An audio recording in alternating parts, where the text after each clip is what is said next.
Hickson looks like a freaking cholo right there, huh? Hickson Gracie, man, you know. Sakuraba right next to him. Ensign Inouye. And I guess I'm getting Hoist Gracie and Evan Tanner. Remember Evan Tanner from the UFC? Fuck yeah, I remember Evan Tanner. Rest in peace, right? So I guess Evan, Leonidas is he has them in his house. Has these? Yeah, in the box. Leonidas? So, yeah, just randomly. So he's like, yeah, I have to donate these to you. So I'm like, all right, let's do it. I didn't know he was like that's Ensign anyway. Wow. Holy moly. Cool, huh? Egan, his brother was Egan anyway. I remember Egan was shredded back in the day, and I remember he had those like little. Egan, wasn't he like the Egan ping pong world champion? Was he? Something like that. He was he was the first American jiu-jitsu world champion at blue belt. Yeah. I remember that. At blue belt. It was 1996 or 7 or something like that. Yeah.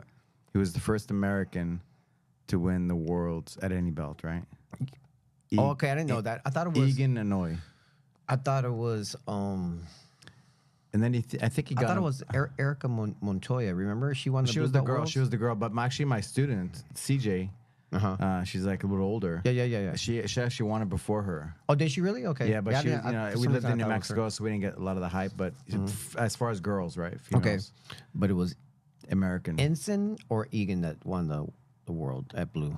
Egan, the smaller. No. Did I say Ensign? That's Ensign. Ensign is the. Damn, I'm getting confused, man. The Japanese, spends. Yeah. Ensign Inouye. Big guy, the big guy from Pride, you know. Yeah. And Egan did like ping pong, and then he was just like, I'm gonna do this jiu-jitsu thing, and just went down and kicked everybody's asses. That's crazy. He did ping pong.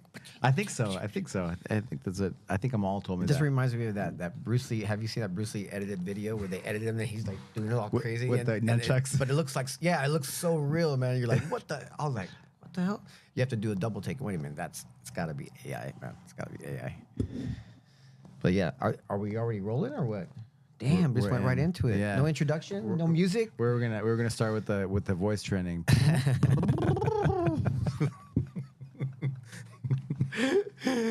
So Alberto, like I'm always joking. So Alberto comes in, and I was like, "You don't need to do any vocal exercises." And Alberto's like,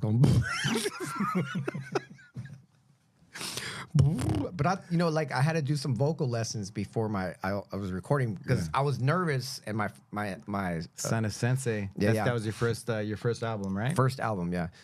And Estani, I wanted to do some vocal work with her because I still didn't feel really confident in singing, And then we did that, and I was like, "What the hell is that?" I was like, "What the fuck is that?" But you have to do like a scale, like. And she goes up on the piano, and I was like, I found that to be the hardest thing to do for some reason. But to just do it like is easy, but to do like a scale with it, man, that shit's hard, dude. Yeah. But there's something to it, obviously, right? There's all the breathing and stuff. Like guys go to music school. Like all the different parts of the.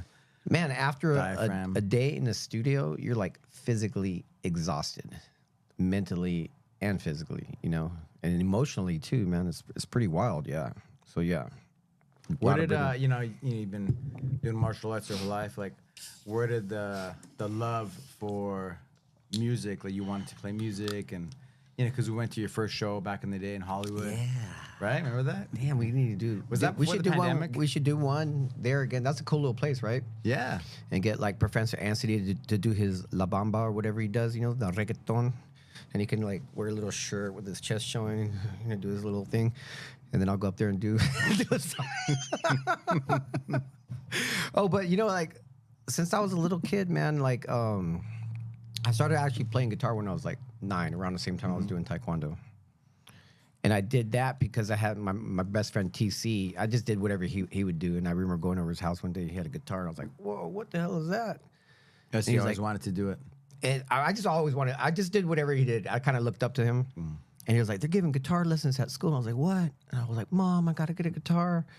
And we were over there strumming and doing little recitals and stuff like that. But then it was like Taekwondo, guitar, and then Taekwondo took over.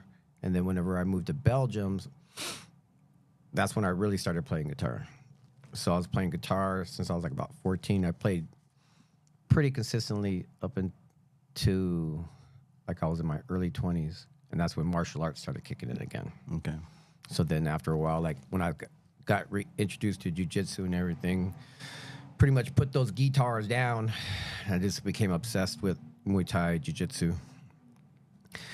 And then like probably a year before the pandemic, something just clicked. And I came home one day and I was Before the pandemic? Like before the pandemic, probably about a year, that's when I actually started playing again. But like I came home, I was having like a bad day or something like that. And then this old acoustic guitar was just like staring at me saying, play me. I tuned it up. The first chords that I strummed ended up being Gypsy Girl.